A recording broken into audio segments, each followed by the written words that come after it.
ఇక్కడ క్వెషన్ చూడండి. 2 persons start running towards each other. One from A to B and the other from B to A అన్నారు. అంటే, suppose ఇక్కడ కొంత distance ఉంది అనుకోండి. అండ్ సపోజ్ దీన్ని మనం ఎక్స్ అనుకుందాం. ఇక్కడ ఏమంటున్నారు, ఇది పాయింట్‌ని మనం ఏ అనుకుందాం. ఇది పాయింట్ మనం బి అనుకుందాం. ఒక పర్సన్ పి అనే అతను ఏ నుంచి బికి, అలాగే క్యూ అనే పర్సన్ బి నుంచి ఏకి మూవ్ అవుతున్నారంట. They cross each other in 1 hour అన్నారు. అంటే ఏ నుండి బికి, అలాగే క్యూ బి నుండి ఏకి మనం మూవ్ అయినప్పుడు ఎక్కడో ఒక దగ్గర మీట్ అవుతారు కదా! అది మనం ఇక్కడ మీట్ అయ్యారనుకోండి. అండ్ వాళ్ళు తీసుకున్న టైం ఎంతంట? 1 అవర్ అంట. వీళ్ళిద్దరూ ఇప్పుడు ఎంత ట్రావెల్ చేశారు? 8 కిలోమీటర్లు ఇద్దరు కలిపి ట్రావెల్ చేశారు. అది కూడా 1 అవర్. అంటే 8 కేఎంపీహెచే కదా అవుతుంది. అండ్ ఈ స్పీడ్ అనేది మనకు ఇద్దరు కూడా ఆపోజిట్ డైరెక్షన్స్‌లో మూవ్ అవుతున్నారు కాబట్టి మనం పి+క్యూ స్పీడ్స్ అనేవి 8 కేఎంపీహెచ్ అనుకోవచ్చనమాట. అండ్ అలానే ఇక్కడ సెకండ్ స్టేట్మెంట్ చూడండి.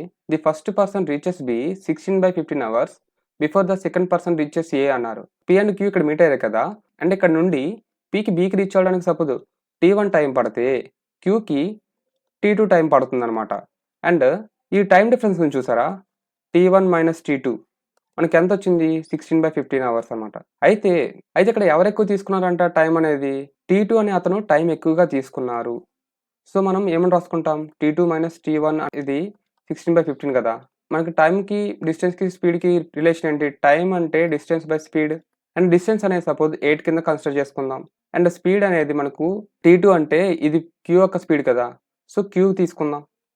అలానే -టీ1 ఇక్కడ కూడా మనం 8 రాసుకుందాం. టీ1 అనేది మనకి పి రిలేటెడ్ కదా! సో, ఇక్కడ పి యొక్క స్పీడ్ మనం మెన్షన్ చేసుకుందాం. సో, ఈక్వల్ టు 16/15 కదా! అండ్ ఇక్కడ మనం Q is equal to 8 - P అని కన్సిడర్ చేసుకుందాం. ఇది సపోజ్ ఈక్వేషన్ 1 అనుకోండి. ఈక్వేషన్ 1 నుండి మనం Q is equal to 8 - P అంటాం. అండ్ 8 ఇంటూ 1 - క్యూ - 1/పి ఈక్వల్ టు 16/15 రాసుకోవచ్చుగా. ఇలా క్యాన్సిల్ చేద్దాం. అండ్ ఇప్పుడు మనకు క్యూ వాల్యూ ఎంత అవుతుంది?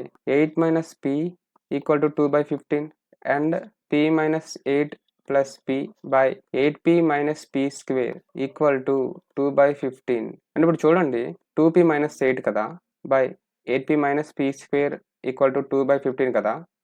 అండ్ 2ని ఇక్కడ ఒక 2 అండ్ ఇక్కడ ఒక 2 క్యాన్సిల్ చేస్తే 4 మిగిలింది.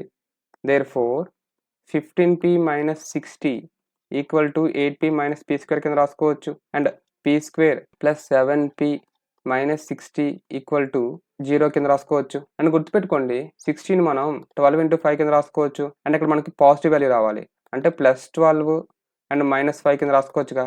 ఎందుకంటే ఇక్కడ మనకు మైనస్ అనేది ప్లస్ ఇంటూ మైనస్ అంటే మైనసే కదా అవుతుంది. Therefore p square plus 12p minus 5p minus 60 equal to 0. p అనేది p+12 అవుతుంది. లేదా -5 into 12 equal to 0. Therefore p అనేది ఎయిదర్ -12 అయినా అవుతుంది. p ఈజ్ ఈక్వల్ టు 5 అవుతుంది. మనం స్పీడ్‌ని నెగెటివ్‌లో కన్సిడర్ చేసుకోము. పాజిటివ్‌నే కన్సిడర్ చేసుకుంటాం. అండ్ p అనేది 5 అయితే మనకు ఆల్రెడీ ఈక్వేషన్ 1లో p+q అనేది 8 కదా అయింది. సపోజ్ p అనేది 5 తీసుకుందాం. q ఈక్వల్ టు 8 అంటే q అనేది 3 అవుతుంది. అండ్ మనకు క్వెషన్‌లో ఫాస్టర్ మ్యాన్ యొక్క స్పీడ్ కదా అడిగారు. 5కి 3కి ఏది హైయర్ వాల్యూ అవుతుంది? 5 కదా అవుతుంది. సో, మనం 5 అనేది ఆప్ట్ చేసుకుంటాం అనమాట. సో, ఈ క్వెషన్‌కి ఇదండి సొల్యూషన్ అనేది. Thank you for watching.